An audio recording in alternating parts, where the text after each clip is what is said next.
今日嘅天氣呢，而家呢就應該係得19度。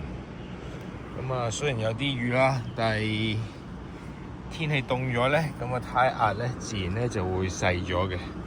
咁啊，之前喺網購啦，就買咗個電氣泵，咁啊呢個泵上邊咧都有幾多用途嘅，咁我就唔多去講住啦。咁啊，首先梗係講住打咗太氣先啦。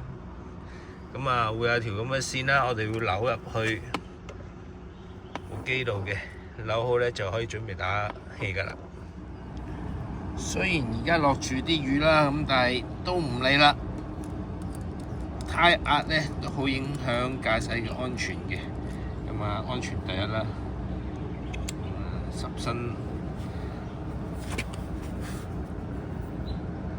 就好簡單嘅啫。咁啊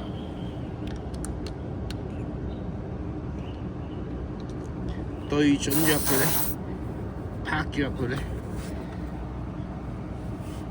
咁我哋開機咧。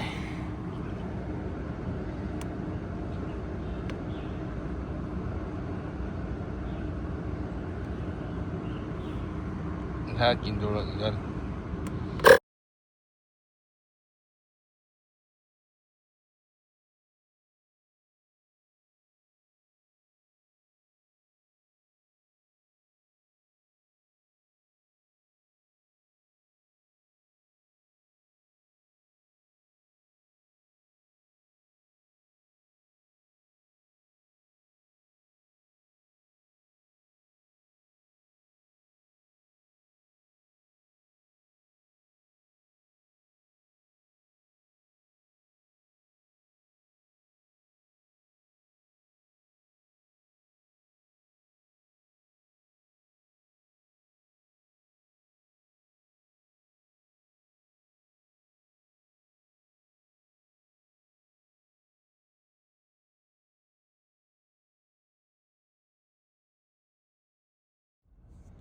咁4條胎都打完氣之後咧，咁我哋上車就睇翻呢個儀錶板啦。咁啊，大致上都38磅嘅。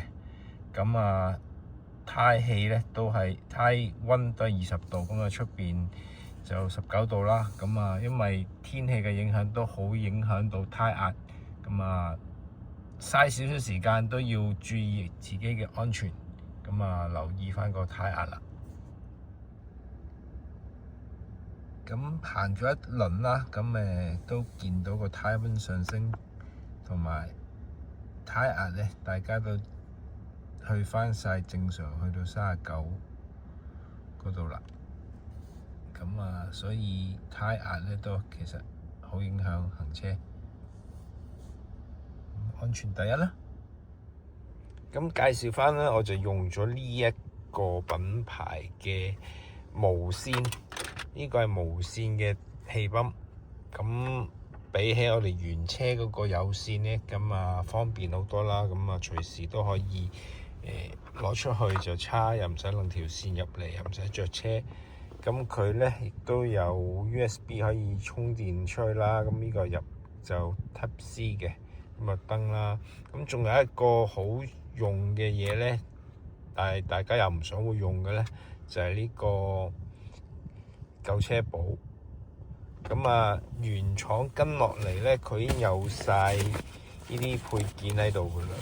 咁萬一架車細電瓜咗，咁啊，我哋可以直接用呢個 starter 可以着車啦。咁啊，嘗試睇下撳唔撳得翻啦。亦都有條 Type C 嘅充電線幫呢個氣泵去充電啦。咁當然啦，我又唔係賣廣告，咁啊有興趣嘅自己上去淘寶好、拼多多好，咁你都可以好容易揾得到嘅。咁啊，我就用咗呢個品牌，咁同埋佢係顯示嘅，咁可以 set 唔同嘅磅數啊、function 啊啲都可以做得到嘅。咁啊，到我用咗幾個，呢個都係暫時最滿意嘅。我踩完充完4條車胎啦，咁都冇咗一半電啦。咁提一提大家啦，呢個我頭先踩完到我行完一程車翻嚟，我都冇掹咧。其實因為呢個嘢咧，踩完充完氣嗰陣時咧，呢度會比較熱㗎。咁啊留意小心會辣手咯，所以我都唔拆佢住。等攤凍咗啦，咁我先慢慢可以扭翻出嚟。係啦。